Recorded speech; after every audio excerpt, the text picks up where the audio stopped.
अस्सलाम वालेकुम।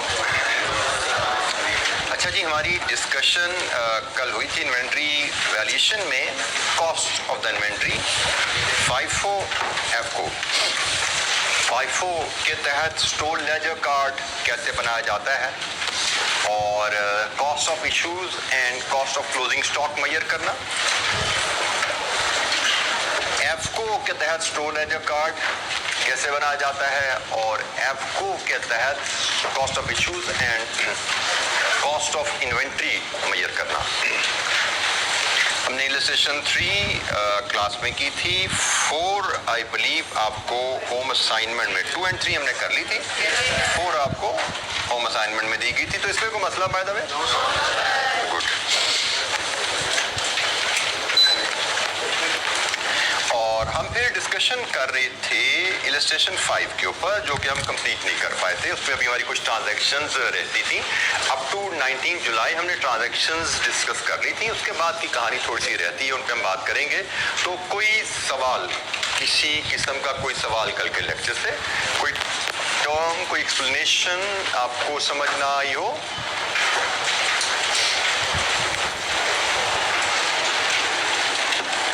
फिर चलते हैं जी इलस्ट्रेशन 5 के ऊपर और देखते हैं इसमें क्या है। हम पहुंचे थे 19 की तारीख तक और यहाँ तक हमने कुछ बैलेंसेस वर्कआउट कर लिए थे। तो मुझे आप बैलेंस अपडेट करवाएंगे 19 का, तो उससे आगे फिर हम लेकर चलेंगे कहानी।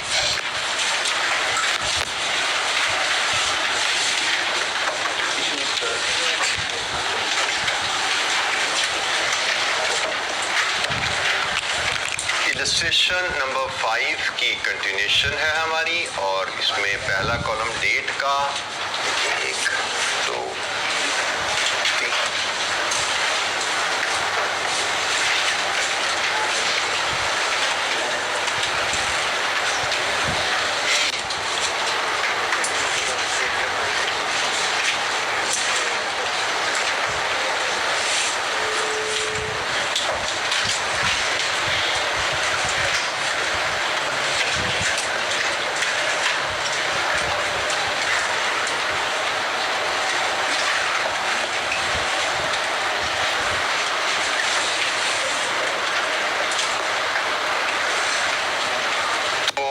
3। जुलाई की जो पोस्टिंग की थी हमने, उसके बाद बैलेंस क्या आया था?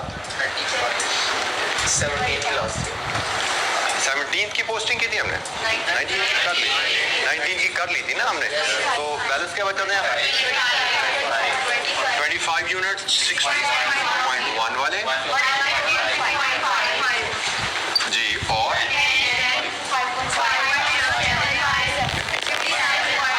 That's it. ये जी हमारा 19 यहाँ पे क्लोज हुआ था। अब हम इससे आगे चलेंगे। तो नेक्स्ट ट्रांजैक्शन है जी 20th की, return from production MRN, material return note हमने पढ़ा भाई। प्रोडक्शन से वापस आए 5 यूनिट्स, मतलब हमने प्रोडक्शन को इशू किए थे, गालिबन वो ज़रूरत से ज़्यादा हो गए। तो प्रोडक्शन टीम ने अपना ऑर्डर कंप्लीट करने के बाद जो एक्सेस थे वापस भेज दिए। प्रोडक्शन से वापस आए तो ये कहाँ रिकॉर्ड होने चाहिए? इशू में नेगेटिव। बिल्कुल ठीक है जी। तो ये तारीख है 20 जुलाई और इशू में नेगेटिव 5 यूनिट्स इशू से वापस आ गए हमें। कौन से वाले? तो in the absence of information we will assume कि जो आखिरी इश्यूज थे उनमें से वापस आए। आखिरी इशू 17 जुलाई का थे। रेट बता दो 17 जुलाई का 5.75। तो जनाब 17 जुलाई को इशू हुआ था, आखिरी हमने उसी का रेट लेना है 5.75। ये बना 28.75। ये जी हमने रिकॉर्ड किया। अब हमने इसको बैलेंस में अपडेट करना है। बैलेंस कॉलम में ये यूनिट्स एक थर्ड लॉट के तौर पर एंटर होंगे। 2 लॉट्स पहले पड़ी हुई हैं, हमने किसी लॉट के साथ मिक्स नहीं करना। पहली बात, इसको ये नहीं कि रेट कट सेम है इसके साथ डाल देंगे, इसको लहदा रखना है। अब क्वेश्चन इज इसको कहाँ रखना है? ऊपर, नीचे, सेंटर में? कहाँ फिट कराएं इसको? ऑन द टॉप, क्योंकि ये यूनिट्स नहीं हैं। तब सबसे पुराने हैं हमारे, ठीक है। ये तो हमने पहले 17 को इशू कर दिए थे, ये तो उनमें से बचे में आए हैं। तो ये इन सब यूनिट से पुराने वाले यूनिट्स हैं जो ऑलरेडी हम इशू कर चुके थे पुराने होने की वजह से। ये फैक्ट्री से वापस आए हैं। पहले भी जो आए थे ना, ये भी वापसी आई थी, ये वाले जी 19 वाले, ये 20 से आए थे वापसी, लेकिन ये फ्रेश यूनिट से सप्लायर ने हमें नहीं भेजे थे। लेकिन ये जो है ये सप्लायर नहीं भेजे, हमारी प्रोडक्शन टीम ने भेजे, हमने उनको इस्तेमाल करने के लिए दिए थे पुराने होने की वजह से। उन्होंने कहा जी इस्तेमाल नहीं, वापस ले लें, तो वापस हमारे पास आए हैं। तो हमें सबसे टॉप पे इनको रखना है, सबसे पहले हम इनको इस्तेमाल करेंगे। और आगे वही दो लॉट्स, एक 25 6.10 152.50 और 10 5.75 एंड 57.50। अच्छा, 20th से भी डील कर लिया हमने। अब इसके बाद बारी है 22। Transfer from job this to this in production material transfer note 5 unit. कहाँ एंटर होंगे जी? आगे आ जाए बेटा, आगे जगह। कहाँ एंटर होंगे भैया? क्या ये स्टोर के अंदर आए? क्या स्टोर से बाहर गए? नो, इस स्टेटमेंट में ना ये यूनिट स्टोर के अंदर आए ना बाहर गए, तो no record in the stores. ये मटेरियल ट्रांसफर नोट हमने प्रोडक्शन से इशू किए थे कभी। एक जॉब से हमने ऑर्डर नंबर 1 के अगेंस्ट इशू किया था, ऑर्डर नंबर 1 के अगेंस्ट इस्तेमाल नहीं हुए, बच गए, तो ऑर्डर नंबर 2 वालों ने कहा जी हमें दे दो, तो इधर से उधर चले गए। ये सिर्फ फॉर इंफॉर्मेशन स्टोर को बताया जाता है कि भाई हमने ऑर्डर नंबर 1 से ऑर्डर नंबर 2 पे इसको शिफ्ट कर दिया। स्टोर लेजर कार्ड में तो वही यूनिट्स रिकॉर्ड होंगे जो स्टोर में वसूल हुए या जो स्टोर से इशू हुए। तो ये यूनिट्स तो स्टोर के ना अंदर आए हैं ना बाहर गए हैं, इसलिए इनका कोई रिकॉर्ड स्टोर में नहीं रखा जाएगा। तो 22 जो है वाली transaction, no record in the store. 26 July issue request 10 units, तो 26 जुलाई को 10 यूनिट इशू करने हैं, तो कर देते हैं जनाब। 26 जुलाई को 10 यूनिट इशू करेंगे यहाँ पे, तो 5 है वाले 5 5 5.75 28.75 और 5 6.10 30.5। बचेंगे 20 यूनिट्स यहाँ से, 6.1 वाले 122 और 10 यूनिट्स 5.75 वाले 57.50। Balance update, date close. 26 July की ट्रांजैक्शन भी हमने पोस्ट कर दी, 10 यूनिट्स हमने 26 जुलाई के भी पोस्ट कर दिए। अब आइए 29 जुलाई पे, transfer from production department A to production department भी material transfer note, no record, क्योंकि कटिंग से असेंबली में चला गया मटेरियल। तो कटिंग से असेंबली में गया, स्टोर में ना आया ना गया, तो स्टोर लेजर में तो सिर्फ रिसीट और इश्यूज जो स्टोर में होती है वो रिकॉर्ड किए जाते हैं, नो रिकॉर्डिंग। इसकी भी कोई रिकॉर्डिंग नहीं है। 30 जुलाई, shortage in physical stock taking 2 units. अच्छा, अभी फिजिकल स्टॉक टेकिंग क्या होती है?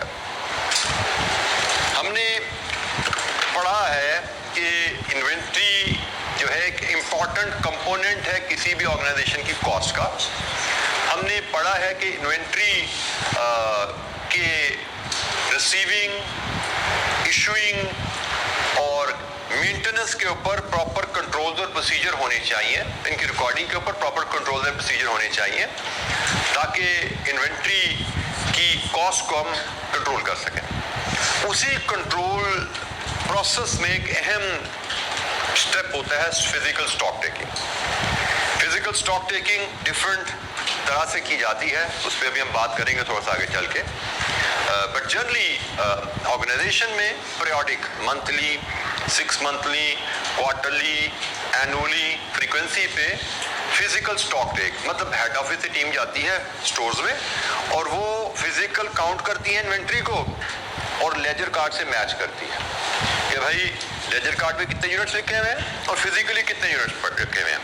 मकसद ये है कि जो लोग चीज़ें हैंडल कर रहे हैं वो अलर्ट रहें, उनको पता हो कि हमसे कोई गलती होगी तो हमारे ऊपर कोई चेक करने वाला आएगा, हमसे कोई इशू में रिसीट रिकॉर्डिंग में गलती होगी, बैलेंस आगे पीछे हो गया तो चेक करने वाला आएगा, हमारी गलती पकड़ेगा। दूसरा, खुदा ना खास्ता किसी ने पिलफरेज करनी है, वो भी डर के रहे, कभी गिनती करने वाले आएंगे और अगर माल पूरा ना हुआ तो हम पकड़े जा सकते हैं।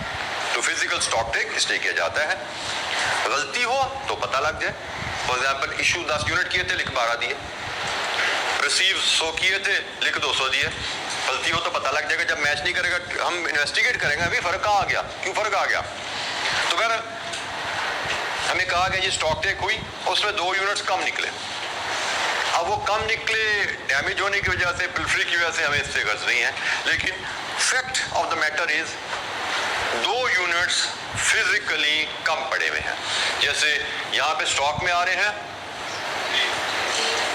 30, हमारा स्टॉक बता रहा है हमारे पास 30 यूनिट्स होने चाहिए, लेकिन फिजिकल स्टॉक टेकिंग जब की गई, काउंटिंग की गई, 28 निकले।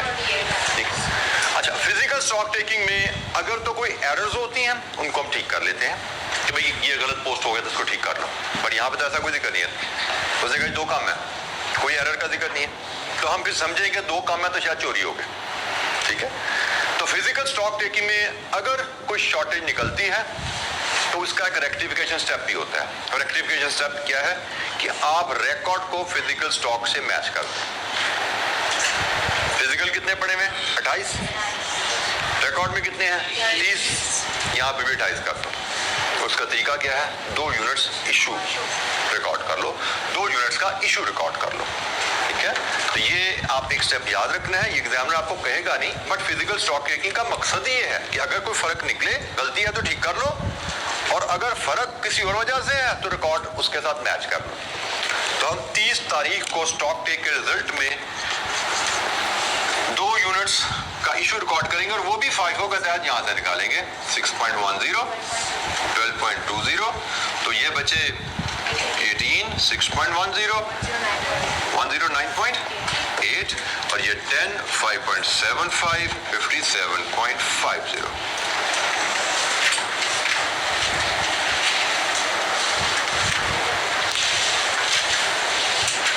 लीजिए जी, ये हमारा स्टोर लेजर कार्ड इलस्ट्रेशन 5 का कंप्लीट हुआ। Any question?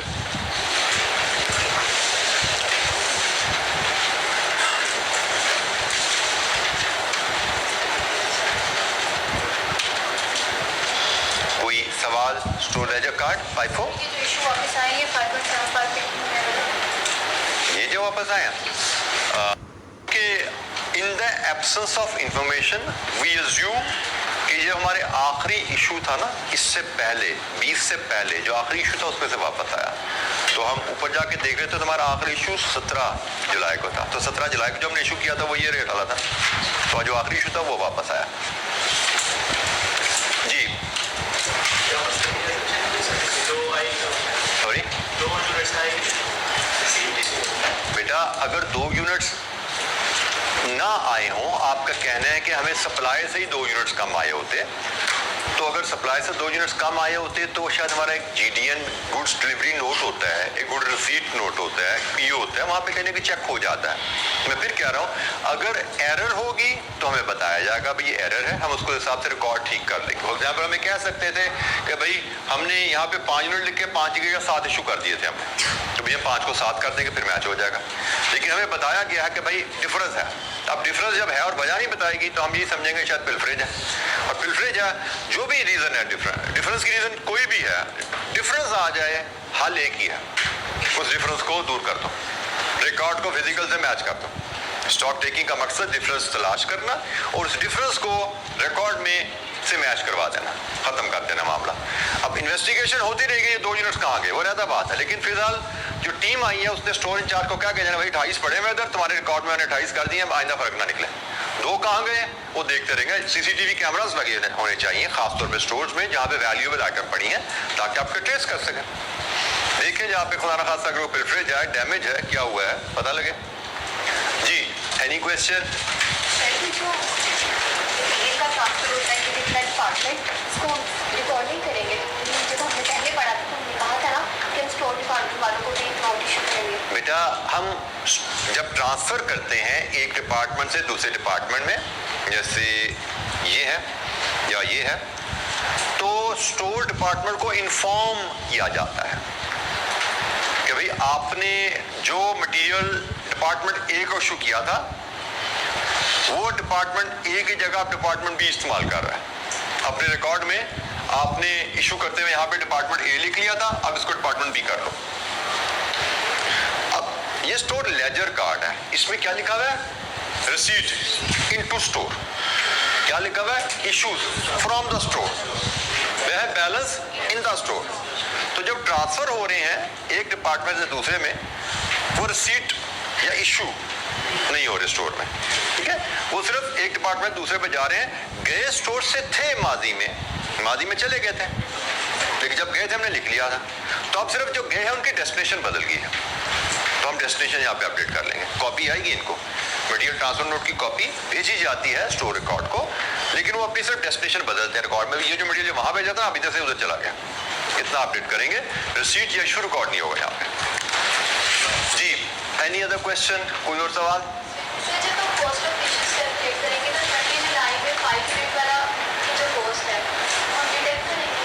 जी बेटा, कॉस्ट ऑफ इश्यूज में ऑटोमेटिकली माइनस हो गया। मैंने इसीलिए हमने इसको यहाँ माइनस कर दिया कि हमने पहले इशू किए थे, अब वापस आ गए हैं। तो सम में जब सम कर रहे होगे तो जैसे हम सिर्फ इनका ही सम करें, तो अब यहाँ से सम कर लो। इसमें ये नेगेटिव है, ये पॉजिटिव, पॉजिटिव, पॉजिटिव, इनका सम करेंगे। कॉस्ट ऑफ इश्यूज आपका सिंपली इनका सम है, जिसमें नेगेटिव फिगर भी आ गई। पहले इशू हुए थे, बाद में नेगेटिव हो गए, रिवर्स होगी वो इशूएंस, तो इशू कॉस्ट में एडजस्टमेंट होगी। जी, कोई और सवाल?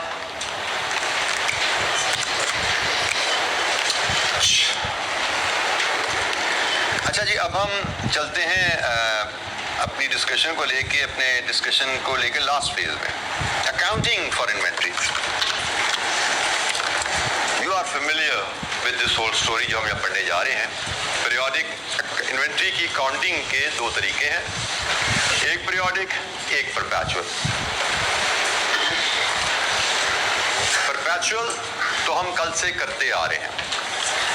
इन्वेंट्री की रिकॉर्डिंग होती किस अंदाज में है कि पीरियोडिक और परपेचुअल में, परपेचुअल हम जो करते आ रहे हैं, हम पूरा साल इन्वेंट्री का इस तरह लेजर मेंटेन करें और साल के एंड पे हम अगर देखना चाहें हमारे इश्यूज कितने हैं, हमने पूरे साल में मटेरियल कितना इस्तेमाल किया, तो हम सिंपली इश्यूज के कॉलम का टोटल कर लें, हमें पता लग जाएगा पूरे साल में हमने कितना मटेरियल इस्तेमाल किया। और यहाँ पे हम बैलेंस देखना चाहें साल के एंड पे इन्वेंट्री कितनी है, वो यहाँ से पता लग जाएगी। आखिरी कॉलम में जाके देख लो कितने यूनिट्स और कितने वैल्यू पड़ी हुई है। स्टोर लेजर कार्ड से हम कॉस्ट ऑफ इश्यूज जब जानना चाहते हैं, कॉस्ट ऑफ मटेरियल कंज्यूम्ड जानना चाहते हैं, तो इश्यूज के कॉलम का टोटल करते हैं। ये हमने सीखा हुआ है और हमने कल से लेकर आज तक भी बात की। एक महीना, 2 महीना या 1 साल में कितना मटेरियल इस्तेमाल किया, कॉस्ट ऑफ इश्यूज यहाँ से निकालो, टोटल ले लो, उसका पता लग गया आपको। तो परपेचुअल की बात हुई, आगे भी हम सवाल देखेंगे, लेकिन अगर पीरियोडिक को हम थोड़ा सा रिकॉल कर लें, जो कि आपने फाइनेंशियल अकाउंटिंग में इस्तेमाल किया हुआ है। पीरियोडिक सिस्टम कैसे वर्क करता है, पीरियोडिक सिस्टम ऑफ इन्वेंट्री कैसे वर्क करता है। पीरियोडिक सिस्टम ऑफ इन्वेंट्री में आप लेट्स अज्यूम हम एक बिजनेस शुरू करते हैं नया,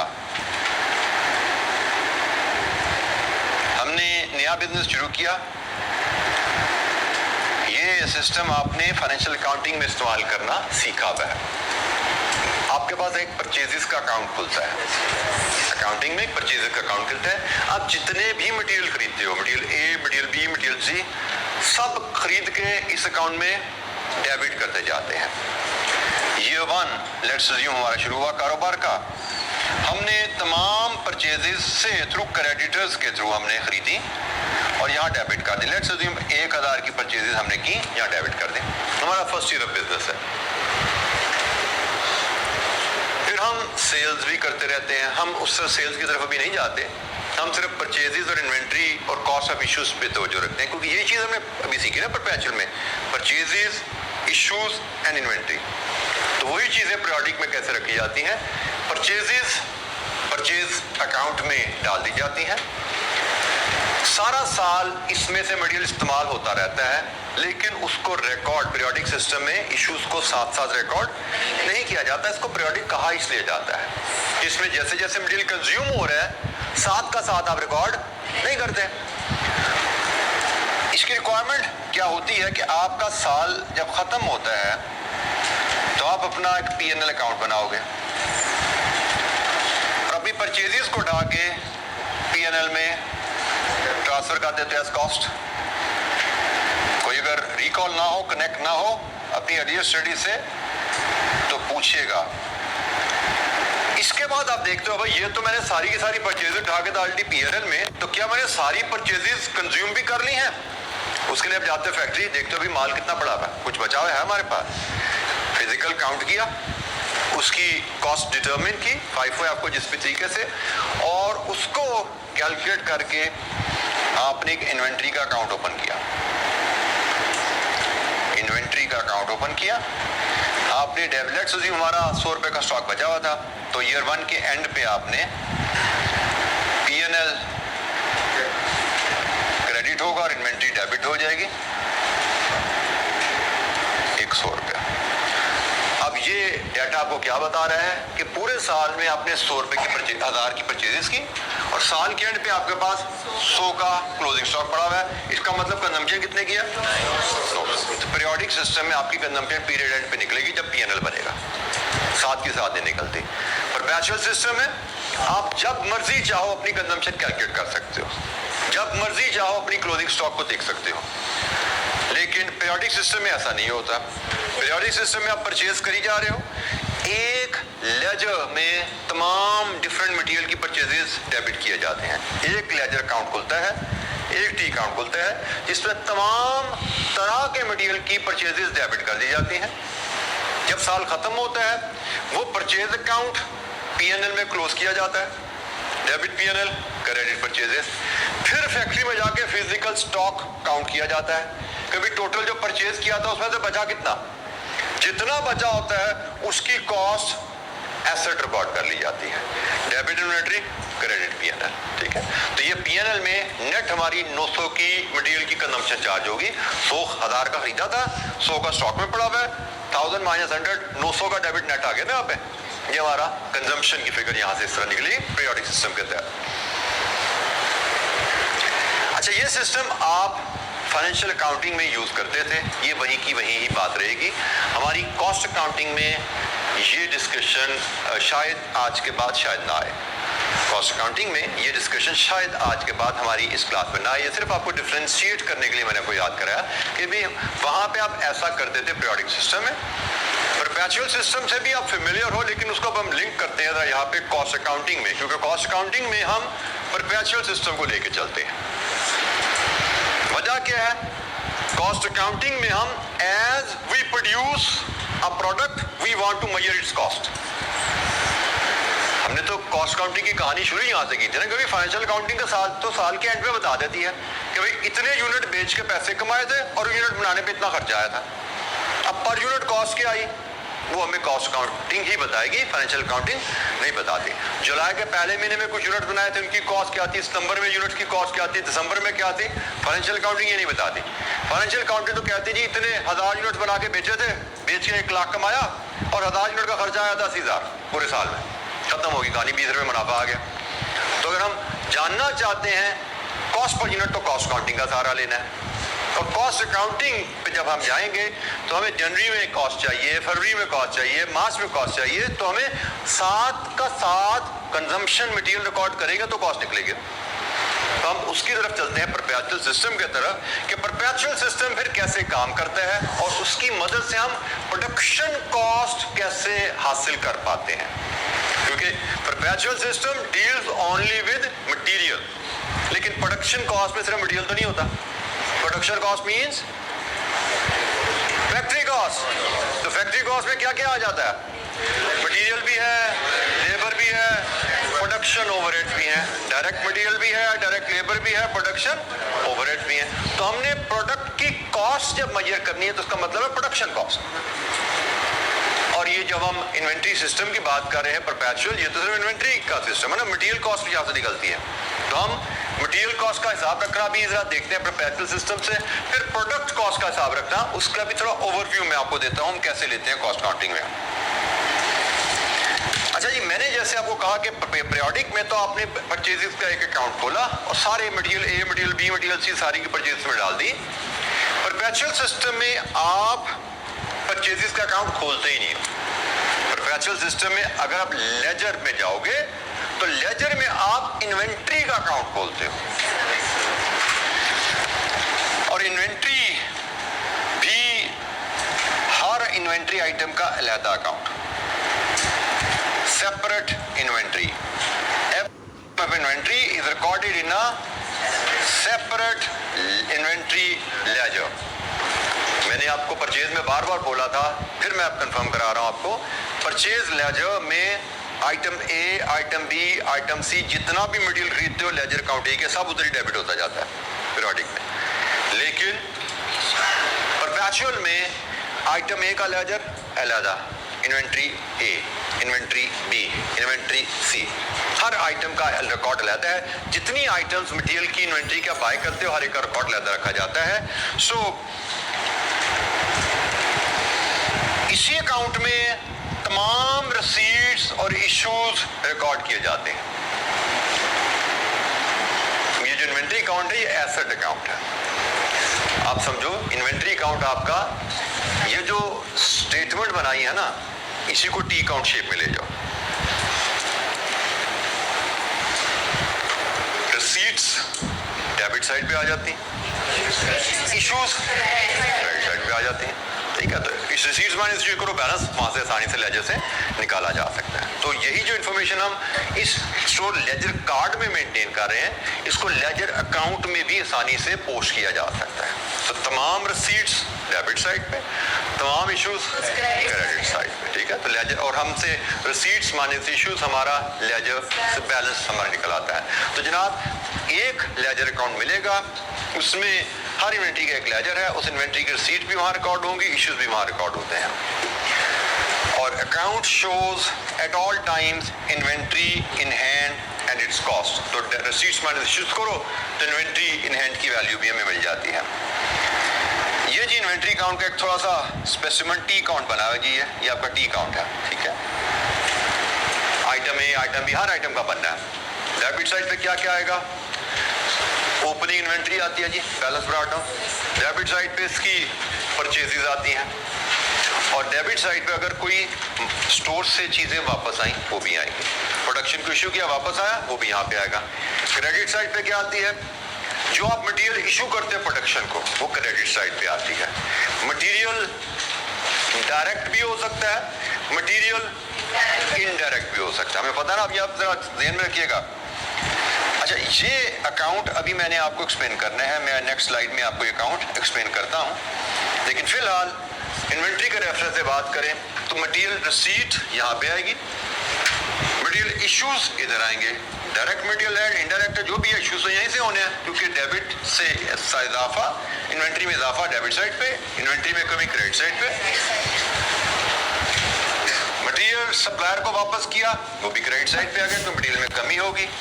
और अगर कोई हमारा मटेरियल लॉस हो गया, जैसे वो हमारा पिलफरेज हो गई थी, जिसको हम राइट ऑफ का वर्ड यहाँ यूज कर रहे हैं, तो वो इनकम स्टेटमेंट में यहाँ से चला जाता है। एंड देन क्लोजिंग इन्वेंट्री यहाँ से कैरिड आउट नीचे चली जाती है। तो ये हमारा इन्वेंट्री का एक लेजर अकाउंट है जो हम मेंटेन करते हैं। और इसको मैं मजीद अगर आपको फ्लो के अंदाज में समझाना चाहूँ तो ये है जनाब कॉस्ट अकाउंटिंग का एक बेसिक फ्लो। इसको आप डायरेक्ट मटेरियल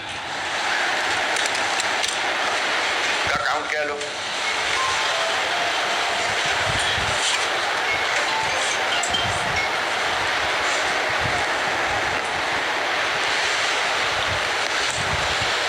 कॉस्ट अकाउंटिंग में ऑब्जेक्टिव क्या कॉस्ट अकाउंटिंग का?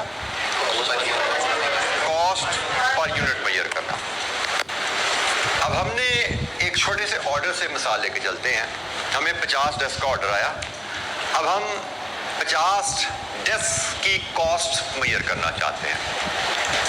कॉस्ट अकाउंटिंग हमें कहती है, असूल तरीका सिखाती है कि जब भी आप कोई प्रोडक्ट प्रोडक्शन प्रोसेस शुरू करो किसी ऑर्डर के अगेंस्ट, आगे चल के मजीद इसको रिफाइन करेंगे, जब भी कोई आप प्रोडक्शन शुरू करो किसी ऑर्डर के अगेंस्ट, उस ऑर्डर के लिए एक वर्क इन प्रोसेस अकाउंट खोल लो, एक अकाउंट खोलो वर्क इन प्रोसेस अकाउंट। और फॉर एग्जांपल 50 का ऑर्डर है, ऑर्डर नंबर 1, इसका ऑर्डर है नंबर 1, तो हमने कहा जी हम एक ऑर्डर नंबर 1 अकाउंट खोलेंगे, ये हमारा वर्क इन प्रोसेस नंबर 1, ये हमारा ऑर्डर नंबर 1 का अकाउंट है।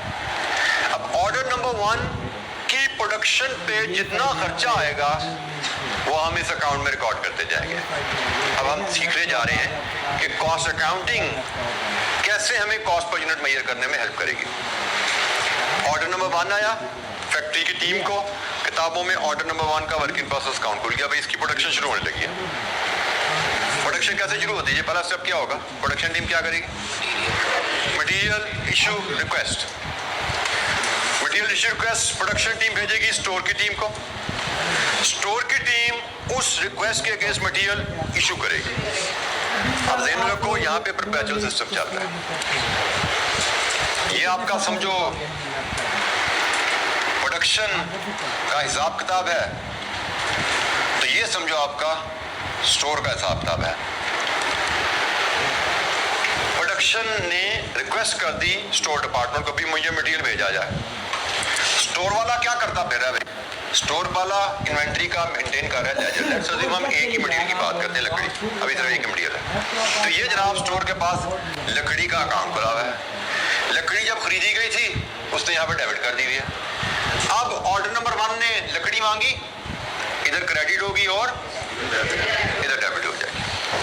ये इधर क्रेडिट होना शो कर रहा है कि स्टोर से लकड़ी निकल गई, इधर डेबिट होना शो कर रहा है कि प्रोडक्शन में लकड़ी पहुंच गई, प्रोडक्शन में लकड़ी फॉर यूज पहुंच गई, ठीक है।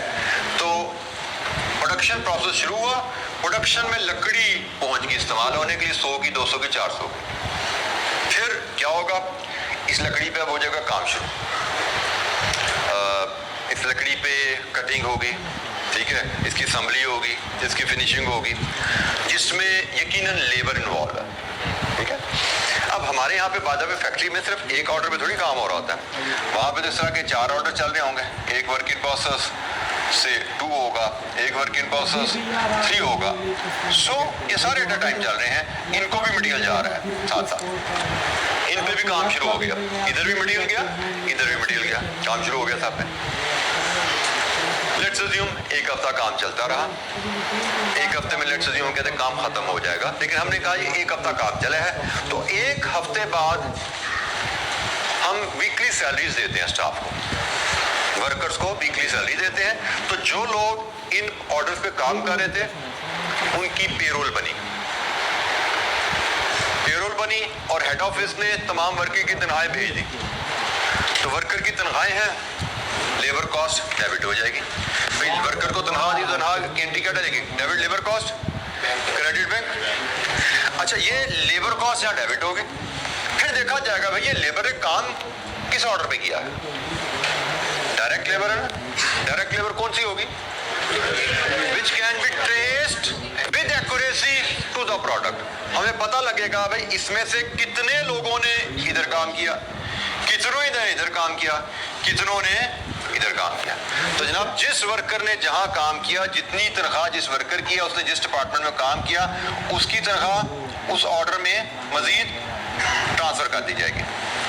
तो जैसे यहाँ पे पहले हमने मटेरियल कॉस्ट ट्रांसफर की थी, अब इस ऑर्डर की लेबर कॉस्ट भी यहाँ डाल दी, बनाने में लकड़ी कितनी इस्तेमाल हुई, इस ऑर्डर के लिए लेबर की कितने हमने पैसे पे किए हैं। तो ये तो था डायरेक्ट मटेरियल, डायरेक्टली ट्रेसेबल था, आसानी से डाल दिया। ये तो डायरेक्ट लेबर थी, आसानी से ट्रेसेबल थी, किस ऑर्डर के कितने घंटे हैं, कितनी तनख्वाह है, डाल दी हमने। लेकिन प्रोडक्ट अभी बनी नहीं है, क्योंकि प्रोडक्शन में मटेरियल भी लगता है, लेबर भी लगती है, ओवरहेड कॉस्ट, बिजली, मशीनरी का इस्तेमाल, हेल्पर्स, उनके खर्चे भी तो लग रहे हैं। तो भाई वो सारे खर्चे प्रोडक्शन ओवरहेड का काम खोला जाता है। डायरेक्ट मटेरियल हम सिर्फ प्रोडक्शन कॉस्ट से डील कर रहे हैं, याद रखिएगा, क्योंकि हमने कहा हम cost of a product measure करना चाहते हैं। कॉस्ट ऑफ प्रोडक्ट क्या होती है? Production cost. प्रोडक्शन कॉस्ट में मटेरियल है, डायरेक्ट मटेरियल है, प्रोडक्शन कॉस्ट में डायरेक्ट लेबर है, और प्रोडक्शन कॉस्ट में प्रोडक्शन ओवरहेड्स है। प्रोडक्शन ओवरहेड्स से मुराद ऑल इनडायरेक्ट प्रोडक्शन कॉस्ट, जिसमें फैक्ट्री का रेंट है, फैक्ट्री मैनेजर की सैलरी है, जिसमें गार्ड की सैलरी है, जिसमें स्टोर कीपर की सैलरी है, जिसमें बिजली के बिल हैं, जिसमें हेल्पर्स की सैलरी है। सारे इनडायरेक्ट खर्चे जैसे जैसे फैक्ट्री में होते जा रहे हैं पूरे हफ्ते में डाल देंगे। परचेजेस मटेरियल की डाल देंगे, लेबर की तनख्वाहें यहाँ पे जो लेबर काम कर रही थी डायरेक्ट यहाँ डाल देंगे, और इनडायरेक्ट खर्चे सारे इधर जा देंगे। Indirect labour, indirect material, indirect बिजली, रेंट, एवरीथिंग वो यहाँ पे डाल देंगे।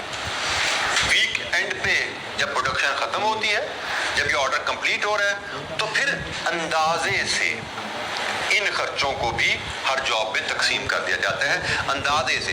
ये तो डायरेक्ट है ना, these can be measured with accuracy. Direct cost can be measured with accuracy. लकड़ी कितनी इधर गई, कितनी इधर गई, कितनी इधर गई पता है। लेबर ने कितने घंटे यहाँ काम किया, कितने घंटे यहाँ किया, कितने घंटे यहाँ किया, हमें पता है। ओवरहेड, बिजली, रेंट हमें नहीं पता। अंदाजे से हम जब प्रोडक्ट कंप्लीट हो जाती है, अंदाजे से ये खर्चा भी यहाँ डाल देते हैं, इधर भी, हर ऑर्डर में अंदाजे से खर्चा हमने तकसीम कर दिया। प्रोडक्ट कंप्लीट हो गई है, हमने यहाँ पे डायरेक्ट लेबर डाल दी, डायरेक्ट मटेरियल, डायरेक्ट लेबर और ओवरहेड्स। ये एक्यूरेट है, ये एक्यूरेट है, ये एस्टीमेट है। ठीक है, ये हमारे पास जब प्रोडक्ट कंप्लीट होने पे टोटल कितना खर्चा आया इकट्ठा होगा ना यहाँ पे। तो ये अगर ऑर्डर नंबर 1 50 डेस्क है, 50 डेस्क पे कितना खर्चा लगा, divide by 50 cost per unit आ गई। ये ऑर्डर नंबर 2 20 डेस्क का, 20 डेस्क पे कितना खर्चा लगा, divide by 20 cost per unit आ गई। ये 100 डेस्क का, 100 डेस्क पे कितना खर्चा लगा, divide by 100 cost per unit आ गई। सो कॉस्ट अकाउंटिंग कहती है कि आपने किसी भी प्रोडक्ट की कॉस्ट जाननी है, तो जब उस प्रोडक्ट की या उस प्रोडक्ट के ऑर्डर की प्रोडक्शन शुरू हो, उसका एक वर्क इन प्रोसेस अकाउंट बना लो। सारे खर्चे जो उस ऑर्डर की प्रोडक्शन में लग रहे हैं, डायरेक्ट मटेरियल उस ऑर्डर का चार्ज कर दो, डायरेक्ट लेबर उस ऑर्डर की यहाँ चार्ज कर दो, ओवरहेड अंदाजे से ऑर्डर की कंप्लीशन पे इधर चार्ज कर दो,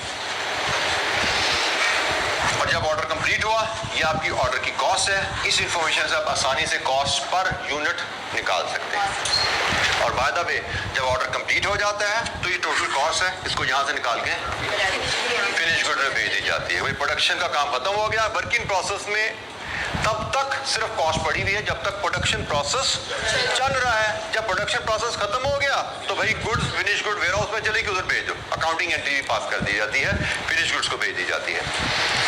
ये है हमारा परपेचुअल सिस्टम। बाय द वे हमारा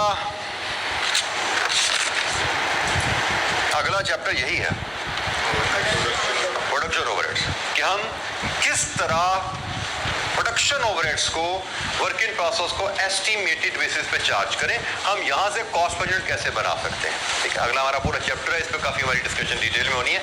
ये तो जैसे मैंने कहा, ये तो सिंपल है, लकड़ी नापो कितनी गई, किधर गई पता है हमें, ये भी सिंपल है, कितने घंटे लेबर ने कहाँ काम किया, कोई इशू नहीं है। मेन वर्किंग हमें यहाँ पर रिकॉर्ड होती है, इसे पूरा इस पर डिटेल में काम होने वाला है। जी any question? Work in process से फिनिश गुड, जब फिनिश गुड बिक जाती है तो कॉस्ट ऑफ सेल पीएनएल बनती है। यहाँ से cost of sale, finish good credit हुई, कॉस्ट ऑफ सेल डेबिट होगी जो कि पीएनएल में रिफ्लेक्ट होगी। और आपके नॉन प्रोडक्शन ओवरहेड्स भी होते हैं, ये हमारा इसका कॉस्ट काउंटिंग से कोई ताल्लुक नहीं है, ये इनकर होते हैं, सीधा पीएनएल में चले जाते हैं, ग्रॉस प्रॉफिट में लेस हो जाते हैं। ठीक है ना, sales minus cost of sale gross profit minus expenses net profit. हमारा बैल इनसे लेना देना कोई नहीं रहेगा, लेकिन सिर्फ एक ओवरऑल पिक्चर के लिए ये भी यहाँ पे आपके लिए शो किए गए। जी, ये एक बेसिक फ्लो है कॉस्ट अकाउंटिंग सिस्टम में, जहाँ पे हम कॉस्ट पर यूनिट या प्रोडक्शन कॉस्ट मेजर करना चाहते हैं। Any question? Bye the way, cost accounting में जो ये लेजर सिस्टम यूज किया जाता है, इसका पूरा एक हमारा चैप्टर है कॉस्ट फ्लो के नाम से, बट वो एक बेसिक सा चैप्टर है, उसको हम बाद में जाके डिटेल में पढ़ लेंगे। फिलहाल जितनी हमने कॉस्ट अकाउंटिंग में डिस्कशन करनी है वो सारी डिस्कशन इन 3-4 अकाउंट्स से हमारी समझ आ जाएगी, जो कि basic flow of cost accounting है, जिसमें डायरेक्ट मटेरियल का अकाउंट है, डायरेक्ट लेबर का अकाउंट है, प्रोडक्शन ओवरहेड्स का अकाउंट है। यहाँ से कॉस्ट वर्क इन प्रोसेस में चार्ज की जाती है हर ऑर्डर के against, work in process completion में फिनिश गुड्स पे जाता है, और फिनिश गुड्स जब सेल हो जाती हैं तो कॉस्ट ऑफ सेल बन जाता है। बेसिक फ्लो हमारी पूरी कॉस्ट अकाउंटिंग में यही हमारे लिए चलता रहेगा। सिर्फ एंड पे जाके हम कॉस्ट फ्लो के चैप्टर में कुछ एडिशनल डिस्कशन करेंगे, बट उस एडिशनल डिस्कशन का ताल्लुक किसी और चैप्टर से नहीं है, इसलिए मैं उसको जनरली एंड पे ही हम करते हैं। सिंपल आसान चैप्टर है वो। जी, एनी क्वेश्चन? ये जो मटीरियल का वेस्टेज होता है इसे हम डायरेक्ट मटीरियल में शामिल करते हैं या ओवरहेड्स? मटीरियल का वेस्टेज आपके साथी का कहना है जी मटीरियल का वेस्टेज कहा जाता है, तो बेटा मटीरियल वेस्टेज प्रोडक्शन के दौरान होता है। आपने मटीरियल यहाँ से इशू किया, इधर चला गया, अब इधर प्रोडक्शन के दौरान कुछ अगर वेस्टेज हो रहा है तो वो प्रोडक्शन कॉस्ट का ही हिस्सा रहता है, क्योंकि वर्किंग प्रोसेस को चार्ज हो गया ना, तो यहाँ पे अगर वेस्ट हो गया तो कॉस्ट तो उसकी चार्ज हो चुकी है यहाँ पे, ठीक है। प्रोडक्शन प्रोसेस के दौरान अगर कोई वेस्टेज होती है तो वो प्रोडक्शन कॉस्ट का ही हिस्सा रहा है। मैंने 10 किलो से लकड़ी यहाँ भेज दी मैंने, अब 10 किलो में से अगर 500 ग्राम या 1 किलो प्रोडक्शन के दौरान डाउन द रेंज आया चलेगी तो प्रोडक्शन कॉस्ट का हिस्सा बने। मैं तो 10 किलो की कॉस्ट उसको चार्ज करूँ, मैंने तो 10 किलो दी थी, इस्तेमाल बेशक 9 किलो या 1 किलो वेस्ट में गई है, बट ये तो प्रोडक्शन का हिस्सा है, प्रोडक्शन में तो ऐसा ही होता है, तो मैं तो 10 किलो ही कहूँगा कि 10 किलो लकड़ी दी मैंने। जी, एनी क्वेश्चन? मज़ीद बातें इस पर ऐड करते जाएंगे, ऐसा आगे चलेंगे तो।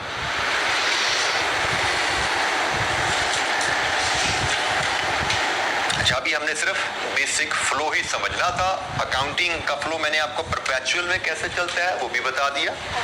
परपेचुअल में इन्वेंट्री लेजर कैसे मेंटेन किया जाता है, अब यहाँ से आप देख सकते हैं, अब वर्किंग प्रोसेस अकाउंट से फेमिलियर है। डायरेक्ट मटेरियल होगा तो वर्किंग प्रोसेस को डेबिट होगा, मटेरियल को क्रेडिट होगा। इनडायरेक्ट मटेरियल है तो ओवरहेड को डेबिट होगा, मटेरियल इन्वेंट्री को क्रेडिट होगा। ज़हन में रख रहे हैं, हमने कहा था इन्वेंट्री अकाउंट हर आइटम का अलग होगा, लकड़ी का अलग, ग्लू का अलग, क्लीनिंग क्लॉथ का अलग, हर इन्वेंट्री आइटम का लेजर अकाउंट अलग है। लकड़ी डायरेक्ट मटेरियल है, इनडायरेक्ट मटेरियल है, डायरेक्ट है, तो जब इशू होगी डेबिट वर्किंग प्रोसेस, क्रेडिट लकड़ी का अकाउंट। क्लीनिंग क्लॉथ डायरेक्ट है, इनडायरेक्ट है, इनडायरेक्ट है। क्लीनिंग क्लॉथ इनडायरेक्ट है, सफाई सुथराई के लिए इस्तेमाल होता है, फर्श पे तपड़ी तुपड़ी लगाने के इस्तेमाल हुआ, तो वो जब इशू होगा डेबिट कहाँ जाएगा? ओवरहेड। जब इनडायरेक्ट मटेरियल इस्तेमाल होगा तो एज प्रोडक्शन ओवरहेड रिकॉर्ड होगा। क्रेडिट में इन्वेंट्री क्लीनिंग क्लॉथ हो जाएगी, तो जब इन्वेंट्री खरीदी जाएगी रेलेवेंट अकाउंट में डेबिट हो जाएगी, जब इन्वेंट्री कंज्यूम होगी उसी अकाउंट में क्रेडिट होगी। और डेबिट कहाँ होगी? अगर डायरेक्ट है तो वर्किंग प्रोसेस में, अगर इनडायरेक्ट है तो प्रोडक्शन ओवरहेड। ठीक है, और प्रोडक्शन ओवरहेड से भी कॉस्ट अल्टीमेटली वर्किंग प्रोसेस में ट्रांसफर हो जाएंगे ना। हमने मटेरियल डायरेक्ट था, वर्किंग प्रोसेस को डाल दिया, क्योंकि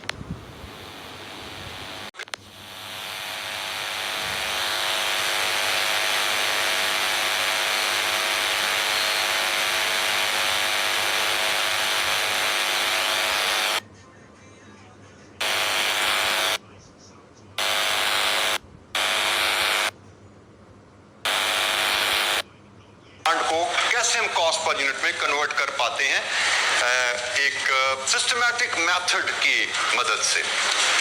एनी क्वेश्चन? ये बेटा ये किताब में अवेलेबल है? किताब नहीं है? किताब में नहीं? अच्छा,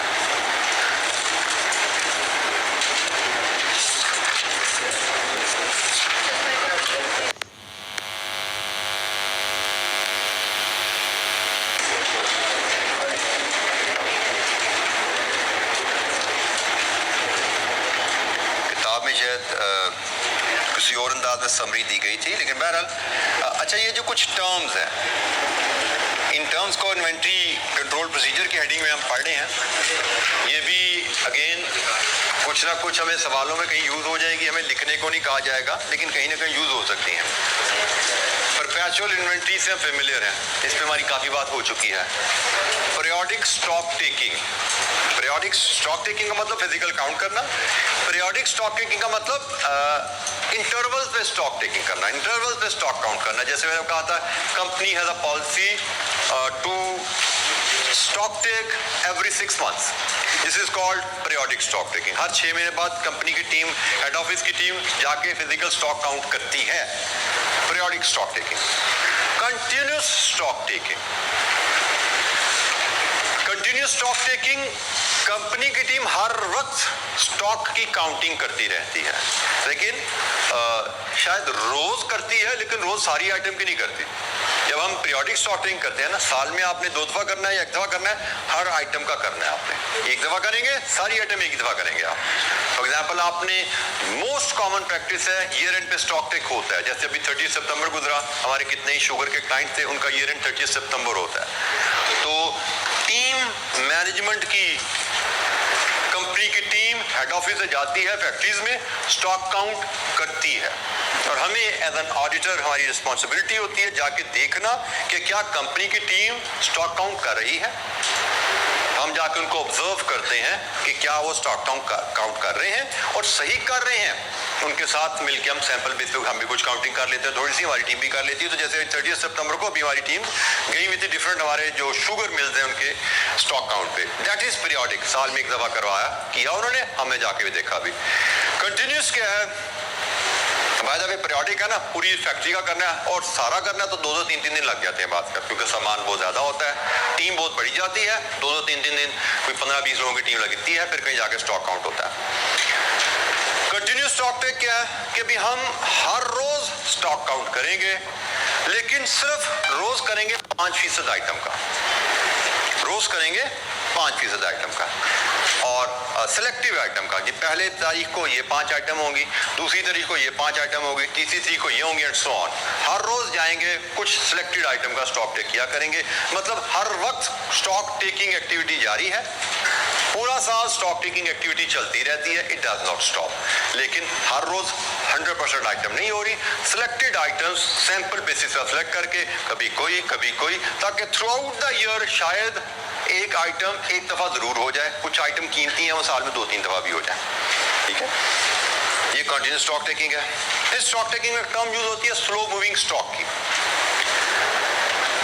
स्लो, ये हम बात जब कर रहे हैं ना, तो ये कंट्रोल्स के रेफरेंस से बात हो रही है कि इन्वेंट्री कॉस्ट को कंट्रोल करने की बात है।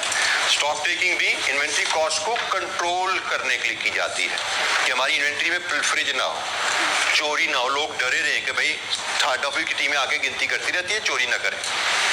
Slow moving stock, slow moving stock कहा जाता है ऐसे आइटम्स को जो हम ज्यादा फ्रीक्वेंटली यूज नहीं करते।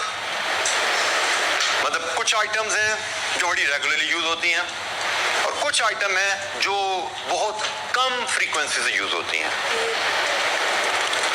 जैसे हम कोई मिसाल लेना चाहें, क्लास में हमारी मार्कर्स हैं, ये भी इन्वेंट्री है, कॉलेज की यूज होती है। हमारे डस्टर्स हैं, ये भी इन्वेंट्री कॉलेज की यूज होती है। अब जो तो मार्कर हैं, वो तो हो सकता है जितनी क्लासें चलती हैं हर 2 दिन बाद 4-5 मार्कर का नया सेट यहाँ पे रखना पड़ता है टीम को। लेकिन डस्टर है, वो 1 दफा आ जाता है तो गुमे, उसने कंज्यूम तो होना ही नहीं है। घूम जाए तो घूम जाए, कहीं सफाई सुथराई में निकल जाए तो निकल जाए। तो हम कहेंगे हमारी इन्वेंट्री में जाके कॉलेज की इन्वेंट्री देखेंगे ना, तो जो मार्कर्स हैं वो रनिंग आइटम है, हर वक्त इस्तेमाल में है, जल्दी इस्तेमाल हो रही है। लेकिन जो डस्टर है वो स्लो मूविंग है। अब अगर कोई हमारा को मैनेजर जिसको पता नहीं कि मार्कर्स तेजी से इस्तेमाल होते हैं, डस्टर स्लो इस्तेमाल होते हैं, वो जाके 100 मार्कर और 100 डस्टर ले आए। अब 100 मार्कर तो शायद महीने में 20 दिन में खत्म हो जाएंगे, लेकिन 100 डस्टर 4 साल खत्म नहीं होने। तो उसको कहते हैं स्लो मूविंग स्टॉक, कि आपने स्टॉक खरीद लिया ज्यादा क्वांटिटी में, लेकिन अब इस्तेमाल नहीं हो रहा। तो नॉर्मली जब हम इन्वेंट्री काउंट करते हैं या इन्वेंट्री को रिव्यू करते हैं, तो हमें देखना होना चाहिए कि हमारे पास कोई स्लो मूविंग इन्वेंट्री पड़ी हुई है, क्योंकि स्लो मूविंग इन्वेंट्री जो इस्तेमाल स्लो हो रही है, सबको पता ये स्लो इस्तेमाल होती है, ये हमारी कभी कभी खुलती है साल में, तो उसमें मसाइल डिफरेंट तरह के आ सकते हैं। सबसे पहला मसला, स्लो मूविंग आइटम है तो ज्यादा खरीदी क्यों भाई, पैसे फंसा के रख दिए, पैसे लगते ना खरीदने में, तो जब चाहिए थी जितनी चाहिए थी उतनी लेते हैं, जरूरत से ज्यादा क्यों ले ली। बहरहाल एक तो ये पता लग गया स्लो मूविंग है, आइंदा ख्याल रखेंगे ज्यादा नहीं खरीदेंगे, क्योंकि जब खरीद के ज्यादा रखोगे तो बड़े बड़े एक्सपायर भी होंगी चीजें। इन्वेस्टर तो नहीं होगा, लेकिन कोई चीज ऐसी हो सकती है जो एक्सपायर हो जाए यूज ना करने से। जब खरीद के रखोगे तो बड़े बड़े डैमेज भी होती चीजें, उठा के इधर रख दो, यार इस्तेमाल तो हो नहीं रही, इधर से उठा के उधर रख दो, इस्तेमाल तो हो नहीं रही, इधर से उठा के उधर रख दो, ठीक है, तो उसमें हैंडलिंग में डैमेज भी होती है और फिर पिलफरे भी हो जाती है। इस्तेमाल तो होती नहीं है, कोई देखता ही नहीं है अभी इसको, 2 मैं निकाल भी लूँ तो कौन सा पता लगेगा किसी को, क्योंकि इस्तेमाल तो होती नहीं है। तो स्लो मूविंग में ये रिस्क भी आ जाता है, तो आउटवेट भी होंगी, डैमेज भी होंगी और पिलफरेज का रिस्क भी बढ़ेगा। तो we must identify slow moving item and we must plan them for future, कि भाई फ्यूचर में हमें इस चीज का ख्याल रखना है, इनको हम ध्यान से ही खरीदा करेंगे। Obsolete stock we understand, expired out of date stock which cannot be used anymore. Store laser card हम देख चुके हैं, ये स्टोर लेजर कार्ड का फॉर्मेट आपके सामने है। बिन कार्ड, बिन कार्ड क्या होता है, व्हाट इज बिन कार्ड? बिन क्या होती है, व्हाट इज बिन? बिन, बिल्कुल, बिन मीन कंटेनर, डस्टबिन जिसको हम कहते हैं, ये हमारी जो पड़ी होती है, बिन मीन कंटेनर। और इन्वेंट्री के कॉन्टेक्स्ट में bin means inventory storage place. It can be a cabinet, it can be a room, it can be a hall, कि भाई जहाँ पे इन्वेंट्री पड़ी हुई है वो इन्वेंट्री बिन है। और बिन कार्ड से क्या मुराद है? बिन कार्ड कहता है कि भाई जहाँ पे आपने इन्वेंट्री रखी है हर इन्वेंट्री के ऊपर बिन कार्ड लगाओ। बिन कार्ड में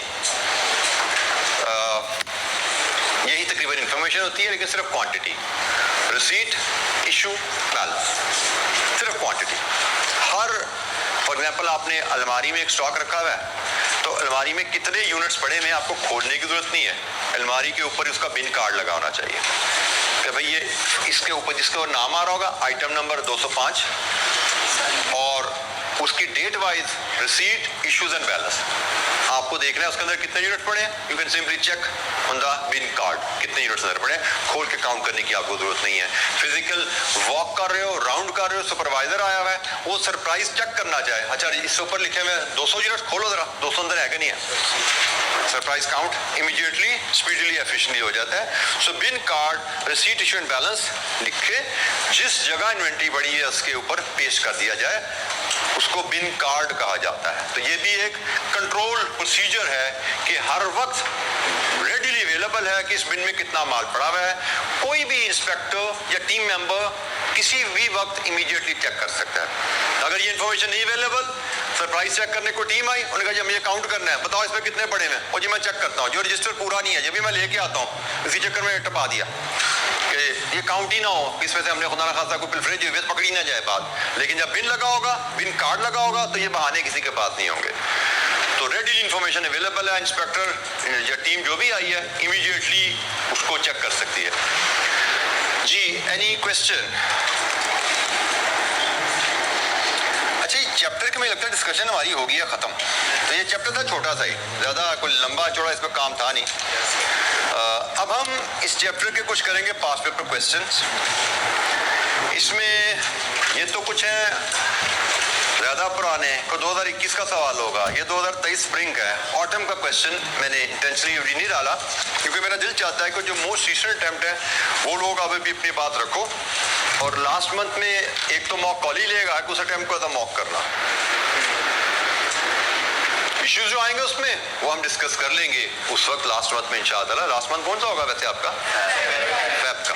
तो आई वुड लाइक कि जो ऑटम 23 का पेपर है उसको आप ड्यूरिंग द स्टडी टच ना करें, उसको फेब में जब कॉलेज मॉक हो जाए उसके 2 दिन बाद एक घर में वो भी मॉक आप खुद कर लेना, self discipline self organise mock एक खुद ले सकोगे, उस पेपर को भी साइड पे पड़ा रहने दो। क्योंकि मकसद हमारा क्या है कि हम अपने आप को एग्जामिनेशन कंडीशन के लिए प्रिपेयर करें। तो मैं उस पेपर को शायद टच ना करूं अनलेस कोई वहाँ पे खास कोई ऐसा सवाल हो जिसका मुझे दिल करे कि नहीं ये क्लास में डिस्कस हो जाना चाहिए, otherwise I would not touch that paper. मैं स्प्रिंग 23 तक के पेपर्स में जो वहाँ तक क्वेश्चन होंगे उनको टच करता रहूँगा, उससे आगे मैं नहीं जाऊँगा। तो जनाब ये हमारे पास एजेंडा है 6 क्वेश्चंस का। इस चैप्टर से हम 6 क्वेश्चंस करेंगे। तो let's start with question number 1। Question number 1 देखते हैं जी क्या है।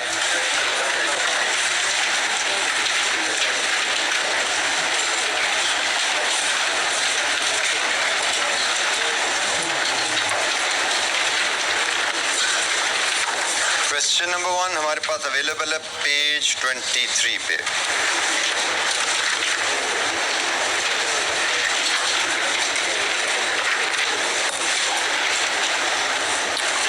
स्प्रिंग 10 काफी पुराना सवाल है। स्प्रिंग 10 का क्वेश्चन नंबर 1 पास पेपर में कभी आया था। ये रिक्वायरमेंट है compute the amount of closing inventory that should be reported in the statement of financial position as on December 31 X3।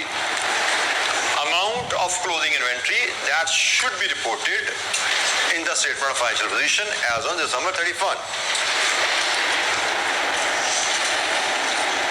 XY Limited manufactures 4 products.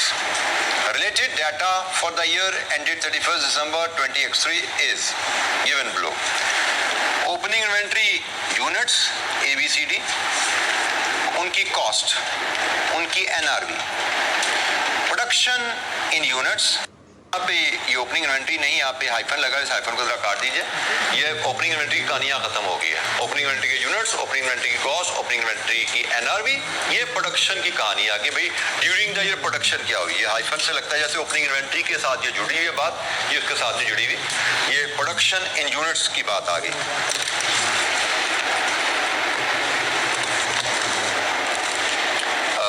Cost of goods produce, ये units कितने बनाए और ये उनकी कॉस्ट कितनी बनी। Variable selling cost, closing inventory units, damage units in closing inventory, इसमें damage units जो शामिल हैं हर आइटम के बता दिए। Inventory valuation method used, weighted average A और बी का, FIFO, COD का। Unit cost of purchase from market, अगर मार्केट से खरीदने जाए तो कितने का खरीद सकते हैं ये unit. Selling price per unit, बेचना चाहें तो यूनिट कितने का बेच सकते हैं आप। Unit cost to repair damage units, ये जो डैमेज यूनिट्स बने ना इनको रिपेयर करवाना हो आपने तो कितना खर्चा लगेगा। Company estimates that selling expenses will increase by 10% in January X4, ये दिसंबर X3 का डाटा है। जनवरी X4 में वो कहते हैं सेलिंग प्राइसेस 10% बढ़ जाएंगी, ये है कहानी।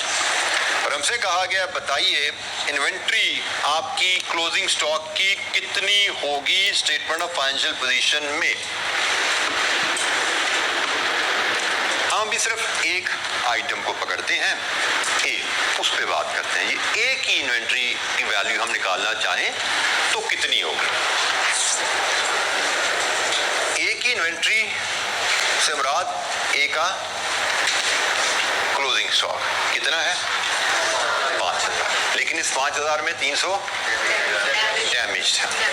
अच्छा डैमेज है या नहीं है, हमें असूल हमने पढ़ा हुआ है कि हम इन्वेंट्री को कॉस्ट और NRV which ever is lower, क्योंकि उसने कहा फाइनेंशियल पोजीशन में किस वैल्यू पे आएगी इन्वेंट्री, तो कॉस्ट और NRV which ever is lower. इस असूल के तहत हम इन्वेंट्री को लेते हैं। और इन्वेंट्री वैल्यूएशन में एक चीज और याद रख लीजिए, जब आपके पास इन्वेंट्री में गुड एंड डैमेज यूनिट्स दोनों हो, good units and damage units दोनों हो तो इन्वेंट्री के 2 हिस्से कर देते हैं, गुड यूनिट्स ज़्यादा डैमेज ज़्यादा। जैसे हमारे इस 5000 में गुड कितने हैं 47 और डैमेज कितने हैं। गुड यूनिट्स पे कॉस्ट और NRV ज़्यादा लगाएंगे, डैमेज यूनिट्स पे कॉस्ट और NRV ज़्यादा लगाएंगे, और दोनों में से विच एवर इज लोअर उठा के ऐड कर देंगे। ठीक होगा, ये असूल याद रखिएगा इन्वेंट्री वैल्यूएशन में। आई रिपीट, जब आपकी इन्वेंट्री में गुड और डैमेज यूनिट्स दोनों हो तो आप गुड और डैमेज यूनिट्स को अलग-अलग करेंगे और दोनों पे अलग-अलग असूल लगाएंगे, कॉस्ट और एनआरवी।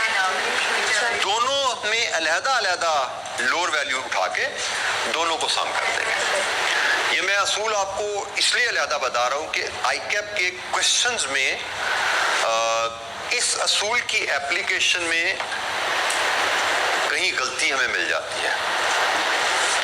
जैसे कि मैं गलती नहीं कर रहा, अगर मेरी मेमोरी ठीक है तो ये जो सवाल है इसके सोल्यूशन को मैंने अमेंड किया हुआ है। शायद ये सोल्यूशन वो नहीं है जो आईकैप ने हमें दिया था, इस सोल्यूशन को मैंने मॉडिफाई किया हुआ है क्योंकि आईकैप का ही एक सोल्यूशन इसी तरह के एक सवाल में आया जिसमें उसने ये सही असूल जो मैंने आपको बताया लगाया हुआ था। उसने इस सवाल पे उसने ये असूल नहीं लगाया था, किसी और सवाल पे उसने ये असूल लगाया हुआ था जो असूल है, तो मैंने इस सवाल को भी दुरुस्त कर दिया। तो मैंने आपसे शेयर कर लिया कि जब भी इन्वेंट्री में डैमेज यूनिट शामिल होंगे, इन्वेंट्री के 2 हिस्से किए जाएंगे और दोनों हिस्सों पे अलग-अलग कॉस्ट और एनआरवी का असूल लगेगा, क्योंकि डेफिनेटली गुड यूनिट्स की एनआरवी कुछ और होती है, डैमेज यूनिट्स की एनआरवी कुछ और होगी। तो बाय द वे, क्या गुड यूनिट्स और डैमेज यूनिट्स की कॉस्ट फर्क हो सकती है? Normally no. ये मैंने डेस्क बनाया, अब ये डेस्क जब बन गया मैंने इंस्पेक्शन की, एक बिल्कुल ठीक बना, कस्टमर को भेजने के काबिल है, एक में 2 नुक्स हैं, कस्टमर को भेजने के काबिल नहीं, तो डैमेज हो गया ना ये। या 2 बनाए, दोनों ठीक थे, लेकिन उठा के इस गोदाम में रखते हुए गिर गया, टूट गया, डैमेज हो गया ना। तो खर्चा इस पे भी उतना लगा, खर्चा इस पे भी उतना लगा, लेकिन ये डैमेज है, ये ठीक है, तो कॉस्ट तो दोनों पे बराबर लगी हुई है। Normally damage units good units पे नॉर्मली, मैं फिर नॉर्मली कह रहा हूँ, हमेशा का वर्ड कहीं नहीं आएगा। बाज़ औक़ात एग्जामिनर सवाल में कोई ट्विस्ट डाल देता है, जैसे वो कह सकता है कि जी आपने यूनिट्स बना लिए थे, पैकिंग के लिए ले जा रहे थे, तब टूट गया। तो जब टूट गया तो जो ये सही था ये पैक हो गया, जो डैमेज था वो पैक नहीं होगा, तो भाई जो सही था उस पर खर्चा ज़्यादा लग गया ना। तो ये में क्वेश्चन ध्यान से पढ़ना है, क्वेश्चन में एग्जामिनर ट्विस्ट डाल देता है। नॉर्मली गुड्स बनाने में एक सही प्रोडक्ट पे और एक डैमेज प्रोडक्ट पे खर्चा बराबर लगता है, लेकिन एग्जामिनर को ट्विस्ट डाल दे, वी शुड बी अलर्ट। हमें क्वेश्चन को ध्यान से पढ़ना है, क्योंकि अक्सर बच्चे सवाल क्लास में पूछते हैं, सर हमेशा ऐसा ही होगा ना, हमेशा कॉस्ट बराबर ही होगी ना।